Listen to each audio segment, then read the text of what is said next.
تیاری کی جائے, ان کو کانسٹنٹلی انڈر پریشر رکھا جائے, بدنام کیا جائے, فنڈ محروم کیا جائے, اور ان کے اوپر کانسٹنٹ پریشر کی وجہ سے کوشش کی جائے کہ لوگوں کو توڑا جائے. اب اس سلسلے میں آپ کو ابھی پتہ ہی, آپ مجھے ہی بتا رہی تھیں کہ ارباب رحیم صاحب جو ہیں ان کو انہوں نے اب یاد کر لیا ہے نا. ہاں جی, یادش بخیر. ہاں, یادش بخیر. اب ان کو بھی یہی, ابھی تو وہ ایم پی اے نہیں ہیں, مگر ان کی بھی تیاری ہے 2022 یا 23 جب بھی الیکشن ہوگی, کیونکہ یاد رہے کہ انہوں نے مشرف صاحب کے زمانے میں پیپلز پارٹی کو توڑنے میں ایک بہت اہم رول ادا کیا تھا, اور پھر چیف منسٹر بھی بنے رہے. تو اسی لیے اب پوری اسٹریٹجی یہ ہے کہ کسی طریقے کے ساتھ سندھ حکومت کو مائنس کیا جائے. اس میں آپ کو پتہ ہے فواد چودھری صاحب کیا کہہ رہے ہیں اور باقی لوگ کیا کہہ رہے ہیں, پتہ نہیں کلپس ہیں آپ کے پاس کہ نہیں ہیں, مگر وہ تو بڑے واضح طور پہ کہہ رہے ہیں کہ ہم آ رہے ہیں گرانے کے لیے اور سندھ حکومت کو چھوڑیں گے نہیں ہم.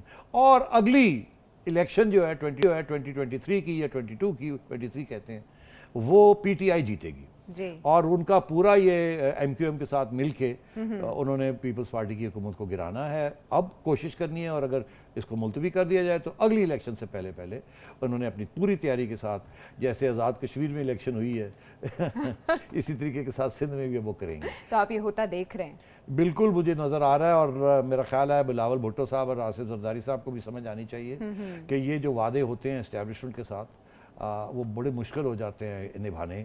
خان صاحب کے اپنے ایجنڈے ہیں, اب کون گڈ کاپ ہے اور کون بیڈ کاپ ہے, کون کس کے ساتھ ہے, جب وقت آئے گا تو پتہ چلے گا. ابھی تو پیپلز پارٹی نے سافٹ اپروچ لی ہوئی ہے ٹورڈز اسٹیبلشمنٹ. ان کا خیال ہے کہ اسٹیبلشمنٹ ان کو پروٹیکٹ کرے گی, کیونکہ انہوں نے اسٹیبلشمنٹ کے اس وقت کافی کام کیے ہیں. بلوچستان میں بھی کیا ہے, سینٹ کے الیکشنز میں بھی کیا تھا, بالکل چیئرمین آف سینٹ ان کو وہاں بھی کیا تھا. ان کا یہ خیال ہے کہ شاید ہمیں کچھ لیوریج مل جائے. آپ کو پتہ ہے وہ تو یہ چاہتے ہیں کہ کسی طریقے کے ساتھ شہباز شریف صاحب کی چھٹی ہو, نواز شریف صاحب کی چھٹی اور بلاول کو سلیکٹ ہماری جگہ بن جائے. لیکن خان صاحب الرٹ بیٹھے ہیں ادھر, خان صاحب اپنا ایجنڈا لے کے بیٹھے ہیں. سوال جو اس میں آتا ہے کہ خان صاحب جو ہیں وہ گڈ کاپ بیڈ کاپ ہیں, ایسے ہی ہے نا. وہ نون لیگ کے لیے بھی بیڈ کاپ ہیں, پیپلز پارٹی کے لیے بھی بیڈ کاپ ہے. اسٹیبلشمنٹ پیپلز پارٹی کے لیے گڈ کاپ ہے, مگر اور یہاں شہباز شریف صاحب کے لیے گڈ کاپ ہے. مگر بات یہ ہے کہ at the end of the day کیا گڈ کاپ بیڈ کاپ ایک ہی صفحہ ہے, مرج ہو جائیں گے ون پیج, یا ابھی ہے مگر گڈ کاپ بیڈ کاپ کھیل رہے ہیں؟ پیپلز پارٹی کو کب سبق سیکھیں گے, وہ کب پتہ چلے گا؟ اب انتظار فرمائیے. دیوار کے اس پار کیا ہے. آپ کو بہت سے اشارے تو مل گئے ہوں گے. بریک کے بعد آتے ہیں واپس.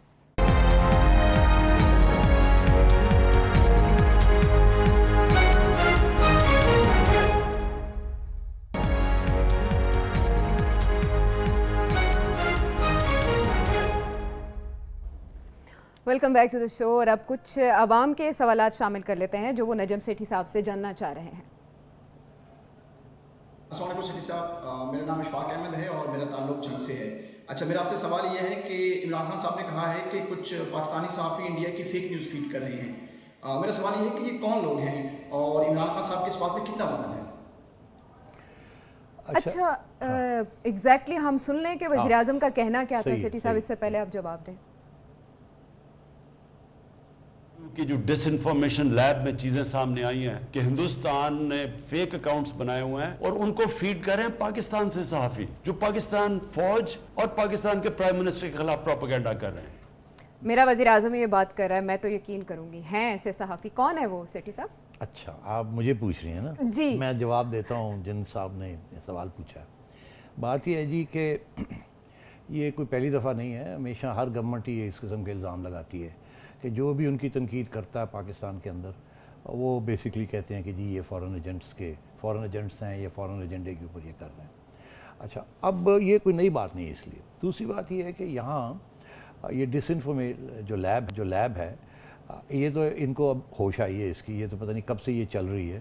اور اگر یہ انٹرنیشنل کمیونٹی یہ بات نہ بتاتی تو ان کو پتہ بھی نہیں چلنا تھا کہ ڈس انفارمیشن لیب ہے کہ نہیں ہے. یہ تو ہے ان کا حال, ان کی انٹیلیجنس سروسز کا.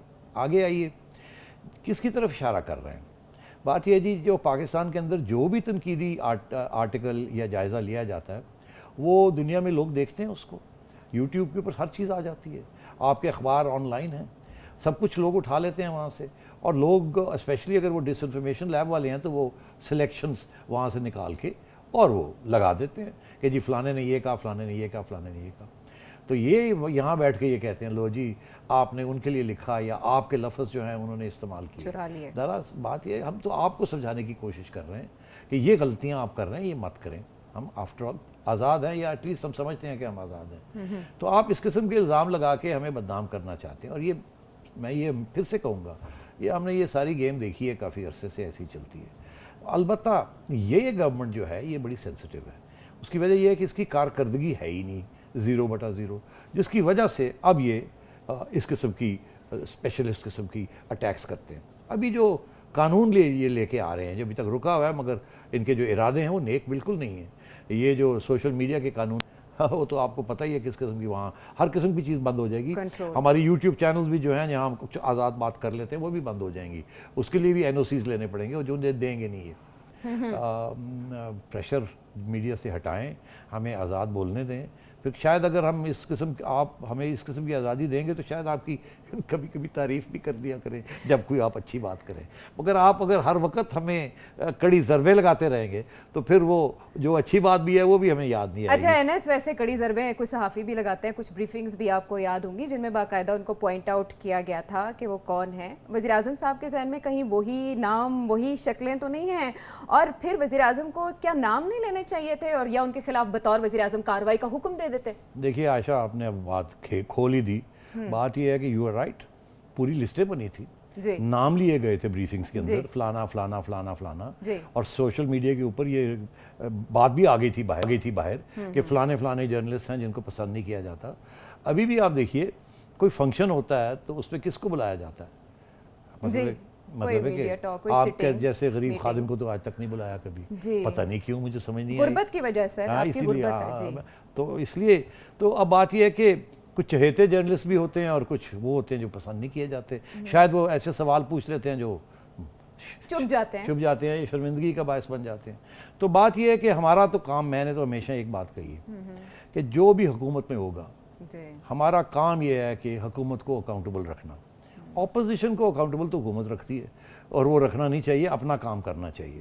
سو ٹرو, فوکس رہیں. اکاؤنٹیبلٹی ہوتی ہے جو حکومت پاور میں ہو, جو آؤٹ آف پاور ہو اس کی کیا آپ نے اکاؤنٹیبلٹی کرنی ہے. تو ہمارا کام یہ ہے, میڈیا میں ہمیں سکھایا گیا تھا ایڈورسیریل رول, مطلب ہے کہ اگر حکومت کہتی ہے یس تو آپ چیک کریں کہ یہ یس ہے یا یہ نو ہے. تو ہماری تو ٹریننگ ہی ہے. حکومت کو بھی اس بات کی سمجھ آنی چاہیے. میں جاتے جاتے یہ بات کہہ دوں کہ ایک زمانہ تھا کہ نواز شریف صاحب بڑے سخت رویہ تھا میڈیا کی طرف ان کا, محترمہ بے نظیر بھٹو کا کبھی نہیں تھا. ہم نے وہ بھی زمانہ میاں صاحب کا بھگتا ہے, مگر اب جو میاں صاحب ری انکارنیشن جو ہوئی ہے اس سے میاں صاحب بہت بدل گئے ہیں. اب ان کو جمہوریت پسند ہے, اور پچھلی دفعہ جب وہ آئے تھے پاور میں انہوں نے کسی قسم کی کارروائی میڈیا کے خلاف نہیں کی. اور جیسے آپ نے نواز شریف صاحب کے ماضی کا حوالہ دیا, تو خان صاحب کو بھی تھوڑا ٹائم دے دیں, سیکھ جائیں گے جیسے نواز شریف صاحب سیکھ گئے. وہ زبردستی سکھانا پڑے گا. وقت سکھا دے گا, بہت اچھا استاد ہے وقت, اور آپ تو جانتے ہیں. آپ یاد رہے کہ جنرل مشرف جب آئے تھے تو بڑی ان کی پازیٹیو ریٹنگ تھی میڈیا کے اندر. پھر جب انہوں نے ٹیلی ویژن چینلز کو لائسنسز دینے شروع کر دیے تو ہیرو بن گئے تھے میڈیا کے لیے. مگر جب ان کا وقت آ گیا تھا جانے کا تو انہوں نے حرکتیں کرنی شروع کر دی. تو سب سے پہلی انہوں نے کریک ڈاؤن کیا میڈیا کے اوپر, جو میڈیا کی تعریفیں کرتے تھے ایک زمانے میں. اور جب وہ کریک ڈاؤن کیا وہ دن تھا, تو اس کے بعد پھر رات ہی رہی, اور جب دن آیا تو مشرف صاحب چلے گئے. لیکن میڈیا جو ہے اس کے محسن ہے مشرف صاحب پاکستان میں. مگر یاد رکھنا عائشہ, جس دن خان صاحب تکلیف میں ہوں گے نا, تو میڈیا ان کے لیے بولے گا نا, میڈیا ان کے لیے بولے گا جب وہ باہر آئیں گے. اچھا, جب وہ آؤٹ اپوزیشن میں ہوگے تو میڈیا ان کے لیے بولے گا. بالکل ٹھیک ہے. جب یہ حکومت میں بیٹھ کے ان کے پرابلمز ہوں گے تو میڈیا ان کو چھوڑے گا نہیں. اچھا, بالکل ٹھیک ہے. یہ دونوں باتیں ہم ذہن نشین کر لیتے ہیں. ایک اور سوال ذرا سنیں. السلام علیکم, میرا نام مہوش ہے اور میں لاہور سے تعلق رکھتی ہوں. نجم سر, آپ سے ایک کویشچن ہے کہ آج عمران خان صاحب نے کہا ہے کہ ویڈیو ثبوت اور افغان سفیر کی جو بیٹی ہیں ان کے جو الزامات ہیں وہ آپس میں میچ نہیں کرتے, تو اس کا کیا مطلب ہوا؟ کیا مطلب ہوا؟ 2 منٹ ہے ہمارے پاس. بڑا ہی مشکل سوال پوچھا جی. اس کا جواب چڑیا کے پاس ہے. اچھا. اور عمران خان صاحب کے پاس ہے, اور ہماری انٹیلیجنس ایجنسیوں کے پاس ہے. اب وہ تو بتانے کے لیے تیار نہیں ہے. اچھا. میرا خیال ہے وہ پیگسس وائرس بھی آ گیا اب. اچھا. مجھے لگ رہا ہے کہ وہ وائرس آ گیا, آپ کو بتانا میرے پڑے گا. سافٹ ویئر کے اندر آ گیا ہے. چڑیا اس وقت چڑا رہی ہے. اچھا. گھبرا رہی ہے. اچھا. تو میں آپ کو کچھ اشارے کر دیتا ہوں کہ مسئلہ کیا ہے. کیا ہے؟ افغان وفد بھی آ گیا پاکستان جائزہ لینے کے لیے. وہ جائزہ لینے کے لیے آ گیا. وہ ان کو بلایا گیا کہ آپ آ کے خود دیکھ لیں جو ہمارے پاس ایویڈنس ہے. جو بات پتہ ہے وہ تو